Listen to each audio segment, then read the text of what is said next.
오늘 살펴볼 그림은 외젠 브루낭의 무덤으로 달려가는 베드로와 요한인데요. 관련 본문이 요한복음 20장 1절부터 4절까지 말씀이었습니다.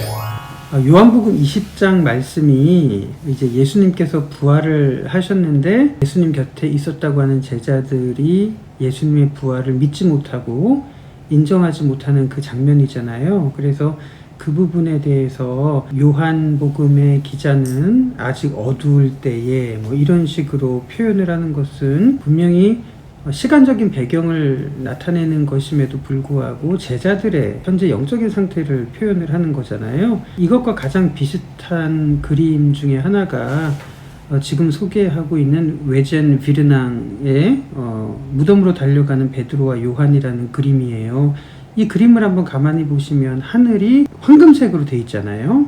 이게 중세하고 르네상스 미술을 공부해 보신 분이라면 이 하늘색을 어떻게 칠하는가에 따라서 이것도 시대적인 부분이 반영이 돼요. 근데 중세 시대까지만 하더라도 하늘을 파란색이나 이렇게 칠하는 건 못 보셨죠. 전부 다 모자이크나 중세화를 보면은 금색으로 이렇게 표현을 한단 말이에요. 그 이유는 하늘은 바로 하나님께서 계시는 곳이기 때문에 눈에 보이는 것과 상관없이 금색으로 표현하는 모자이크 그림들이 굉장히 많죠. 이콘화라든지. 하늘이 이제 파란색으로 이렇게 변하게 되는 것이 이제 르네상스 이후로 보고, 그 최초를 이제 14세기 조토라는 사람이 하늘을 푸른색 계열로 칠하기 시작을 하는데, 지금 보시는 외젠 비르낭의 19세기 그림 역시 이제 황금색으로 칠하고 있어요. 그 의미가 뭐냐면 새벽을 상징하기도 하지만 부활의 영광스러운 그 부분도 이제 표현을 하고 있는 겁니다. 자, 어떤 극적인 대조가 보이냐면 하늘은 이제 금색, 이제 중세시대를 연상하게 할 만큼 영광스러운 부분들을 표현을 하고 있지만 제자들의 얼굴을 한번 가만히 보세요.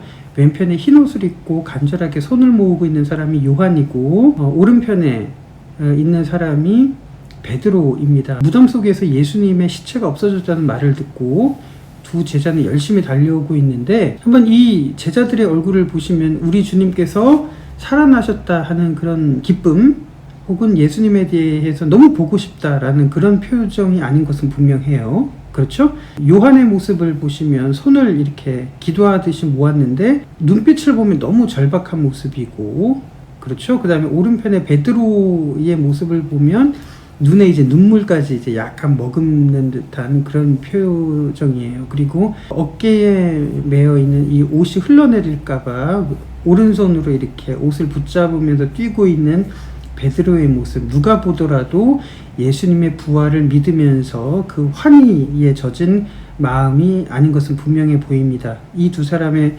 얼굴에는 놀람과 두려움, 그리고 아주 절박한 모습이죠. 어떤 부분일까요? 분명하게 말하고 있습니다. 예수님의 부활의 영광스러운 순간임에도 불구하고 제자들은 그것을 믿지 못하고 마치 자신들이 바라고 있는 소원, 자신들의 기대가 무너지지는 않을까 하는 그런 조바심, 그런 절박한 마음으로 달려가고 있는 부분이 이 그림에 표현이 되어 있습니다. 그래서 외젠 비르낭이라는 작가는 스위스 제네바 출신입니다. 제네바가 어떤 지역인지 아시죠? 종교개혁이 일어날 때 깔뱅이 제네바를 중심으로 해서 성시화 운동을 펼쳤던 도시가 바로 제네바잖아요. 그래서 제네바에서는 모든 공식적인 종교가 개신교가 됐고, 이것에 반대하는 또 무신론자들에게는 불합리하거나 이렇게 압박까지도 할 정도의 이런 조치가 취해졌던 곳이 16세기, 17세기 제네바였는데 개신교 화가였던 비르낭 역시 그런 사상, 그런 생각들을 그대로 반영을 하고 있습니다. 이것과 또 비슷한 그림을 하나 소개를 한다면 까라바조의 엠마오에서의 식사 장면을 보실 수가 있어요. 부활하신 예수님과 함께 식사를 하고 있는 제자들이 곁에 앉아 있고 예수님 주변에 이 여관주에 서 있는데 분명히 예수님께서는 부활을 하셨어요.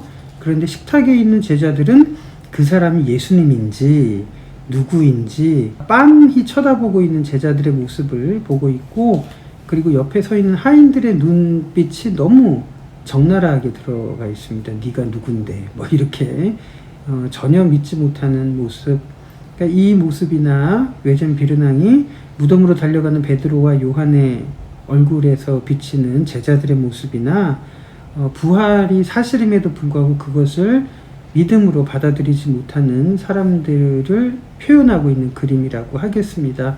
그럼 결론을 내리자 우리가 믿음으로는 예수님을 고백을 하고 우리의 믿음을 늘 표현을 하지만 정말 우리의 삶 속에서 그 믿음이 발휘되고 있는가, 믿음이 우리 삶의 실제적인 능력인가 하는 부분에 대해서는 여러분들은 어떻게 생각하시는지요? 이 부분을 한번 마음속에 새기면서 나에게 부활의 능력이란 무엇인지를 떠올리시면서 묵상하시는 여러분들이 되셨으면 좋겠습니다. 고맙습니다. 먼저 이제 그분의 신학적인 관점에서 감상 설명을 들어봤는데요. 물론 이제 배경 지식을 다 알아야 그림을 볼 수 있는 건 아닙니다. 저희 같이 지식이 얕은 그알쌤도 하기 때문에, 그렇지만 저희는 조금 더 재미있게, 더 깊이 있게 보는 것에 대해서 도움을 주고 싶어가지고 꼭 알아야 그림을 볼 수 있는 거 아니라는 거 명심하시기 바랍니다. 네, 그러면은 엣지님, 외진 브르낭 그림에 대해서 해주실 말씀이 혹시 있으신지요? 이 그림은 외진 브르낭의 그림, 무덤으로 달려가는 베드로와 요한인데요. 말씀해 주셨듯이 네, 달려가는 제자들이라고도 하고, 원제는 부활의 아침에 무덤으로 달려가는 제자들, 베드로와 요한입니다. 1898년 작품인데요. 지금 이제 파리에 전시되어 있어요. 파리 오르쉐 미술관에. 외젠 베르낭은 19세기 후반에 왕성히 활동한 스위스 화가인데요. 현재 우리에게는 좀 생소할 수 있지만 당대에는 프랑스와 스위스에서 존경받았고 또 인기 있었던 최고의 예술가예요. 그래서 프랑스에서 훈장도 받았대요. 되게 네. 훈장에 우리 다 약간 벼슬 좋아요. 네, 벼슬. 그래서 제노바, 파리 여러 곳에서 공부했고 또 프랑스, 스위스에서도 살았대요. 근데 초반에는 이제 동물이나 자연을 위주로 많이 그렸지만 후반기에는 이 작품처럼 인물을 섬세하고 심오하게 묘사한 것으로 유명합니다. 특별히 이제 독실한 크리스찬이셨어요. 그래서 사실적인 종교와 사파를 많이 그렸고요. 또 가정 생활을 되게 잘 하려고, 예술가로서는 좀 드물게 쉽지 않죠. 네, 자녀가 8명이었다고. 사이 좋으셨고요. 예술가들이 보통 자녀가 8명이나 그러면은 여러 군데서 나왔구나 하는데 그래요? 다행히도. 정말 좀 수수한 마음이었어요. 한 가정에서 8명이나 놓고 가족들이랑 이제 일할 때도 늘 좀 같이 다니려고 하셨대요. 가정적이시네. 그게 되게 전통적이고 가정적인데 그림에 있어서는 현대적인 미술 사조를 수용하려고 하셨대요. 그래서 밀레랑 쿠르베의 영향을 많이 받았는데 특별히 이제 그것이 드러난 작품이 이 작품이라고 볼 수 있어요. 사실주의 화가였다고 볼 수 있는데, 전에는 좀 그림을 그리면 고상한 대상을 그리고 고상한 대상을 좀 근엄하게 그리는 시대였는데, 외젠 베르낭은 평범한 모습을 있는 그대로 진실을 그리고자 했다고 합니다. 그리고 진솔하고 평범한 농부들을 그리되 우습거나 휘하화하지 않고 좀 깊은 통찰을 하고자 하였다고 합니다. 그런데 이제 너무 사진적이거나 좀 너무 이제 리얼했다 이런 것 때문에 이제 그 이후에는 별로 주목을 받지 못했지만 당대에는 굉장히 유명한 화가였다고 합니다. 그림에 대해서는 제가 이제 약간 배경을 얘기했는데 이제는 우리가 이 그림을 보고 어떤 생각이었는지 또 어떤 마음이 드는지 좀 나눴으면 좋을 것 같아요. 네, 우리 느낌, 우리 전블리님. 네. 저는 이 그림을 봤을 때 우선 베드로와 요한의 얼굴에서 굉장히 저 느껴지는 좀 절망감 그리고 절박함 이런 부분들이 많이 느껴졌거든요. 막달라 마리아가 예수님의 시신이 없어졌다고는 얘기를 듣고 지금 막 급하게 달려가는 거잖아요. 그런데 예수님 이들과 3년 동안 생활을 하시면서 부활에 대해서 계속 얘기를 하셨어요. 그런데 이들의 표정은 와, 예수님이 부활을 하셨구나, 그거와는 저는 굉장히 거리가 느껴졌어요. 그냥 굉장히 절박함, 시신이 없어졌다고 어떡하지, 큰일 났다라는 그렇게 느껴졌었거든요. 근데 부활을 그렇게 들었던 제자들이 시신이 없어졌다고 하면은 부활과 연결되지 않고 큰일 났다라고 연결되는 부분에 있어서 묵상을 하게 되면서 우리가 부활뿐만 아니라 믿음, 기도에 대해서도 좀 그러진 않나라는 그런 생각이 들었어요.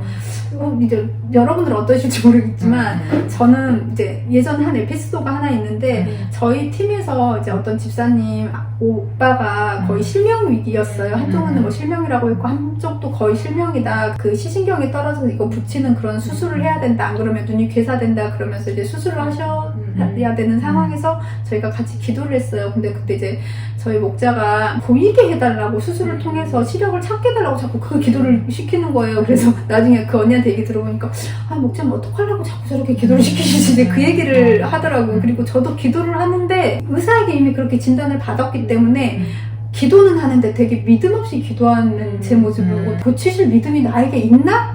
그런 생각이 들었어요. 그러면서 무슨 생각을 했냐면 저는 나사로를 살리신 예수님 믿거든요. 근데 그분을 고치실 거에 대한 믿음은 저한테 없었어요, 그때. 그냥 기도는 했어요. 하지만 정말 고치시겠다라는 그 믿음은 없었어요. 근데 그 후에 저희가 이제 중보기도 자리에서 만나서 이제 언니한테 물어봤어요. 언니, 오빠 어때? 안경을 바꿨어. 그러는 거예요. 그래서 많이 안 좋아지셨나 보다 그랬는데 시력이 좋아져서 안경을 바꿨어. 그렇게 얘기를 하는 거예요. 그래서 그때 다시 한번 진짜 하나님이 하셨구나. 하나님이 하실 수 있는 하나님이라는 걸 아는데 믿지는 못하는 제 모습을 보면서 이 그림을 보면서 저는 그 사건이 좀 생각이 났어요. 네, 알겠습니다. 자, 우리 이와 비슷한 그림으로 우리 카라바조의 엠마오에서의 식사가 있거든요. 여기 그림을 보면 이 주변 사람들은 뭐 예수님이 누군지 부활이면 뭔지 좀 관심이 없는 모습들 같아요. 약간 이런 모습이 정말 현실을 살아가는 저랑 좀 비슷한 것 같거든요. 믿음을 믿음으로 받아들이지 못하는 제자들이나 부활을 부활 그 자체로 받아들이지 못하는 모습이 제 모습과 별다를 게 없다고 보이거든요. 두 그림이 그렇게 보면 약간 좀 연관되어서 좀 비슷하게 느껴지네요. 네. 우리가 막연히 성경은 또 믿고 뭔가 글은 믿어지는데 그게 일상에서 내 생활에서 지금 현재 나랑 잘 연결을 못 시키는 부분이 있는 것 같아요. 예수님이 옆에 있고 또 눈을 지금 내 친구의 눈을 고치실 거고 이런 거에 대한 믿음이 있는가 그런 부분을 좀 돌아보게 하는 그림들이었던 것 같습니다.